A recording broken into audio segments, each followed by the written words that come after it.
Dalam Bapa dan Putra dan Kudus. Amin. Allah Bapa di surga, bantu kami untuk terus bertobat dan bertobat dan bertobat.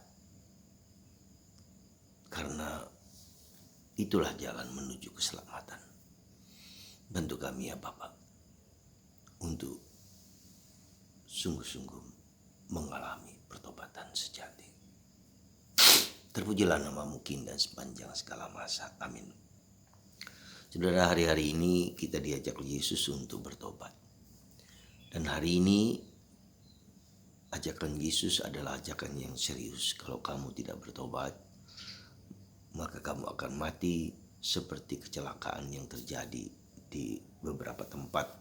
Seperti dikatakan Yesus di Siloam, di Galilea, di mana orang menghadapi menerima penderitaan dan kematian karena kecelakaan, karena malapetaka yang terjadi di Galilea dan Siloam.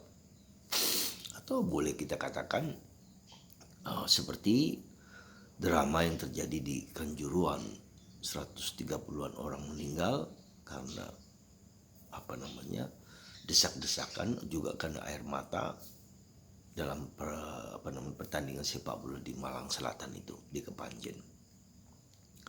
Jadi bisa saja kecelakaan, penderitaan, bisa saja malapetaka terjadi dan terkena pada kita kalau kita tidak bertobat.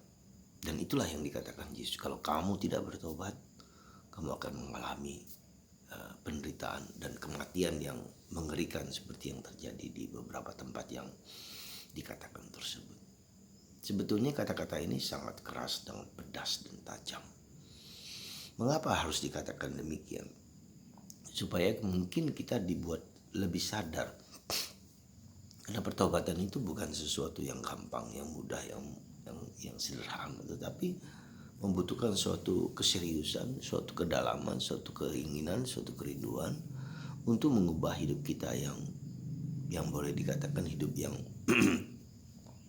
penuh dengan perjuangan dan penuh dengan pergulatan, karena kita seringkali mudah lupa, atau kita mudah atau tidak mudah kita untuk terus-menerus diingatkan untuk bertobat.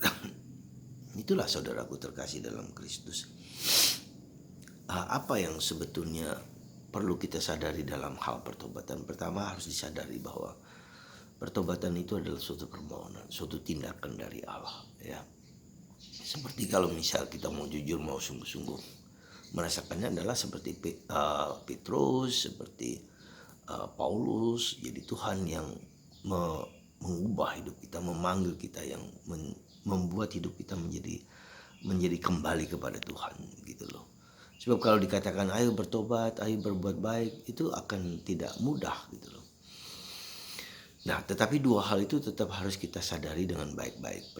Hal pertama adalah bahwa bertobat berarti berbuat baik, berbuat kebenaran, berbuat kejujuran. Jadi ada indikasi hidup kita itu berada dalam garis Tuhan, ya. Garis Tuhan, garis yang membawa kita untuk berbuat hanya yang baik. Tentu saja kita katakan bahwa ada banyak dosa, kekurangan, keterbatasan kita yang kita miliki. Pasti itu terjadi, ya, tidak mungkin tidak. Jadi perbuatan-perbuatan dosa juga ada dalam diri kita dan terus merongrong kita untuk melakukan hal tersebut, ya. Tetapi keputusan kita untuk berbuat baik, keputusan kita untuk memanggil atau berbuat yang benar, berbuat yang mulia, berbuat yang luhur, ada buah-buah roh, gitu loh, yang terus-menerus kita usahakan, kita perjuangkan.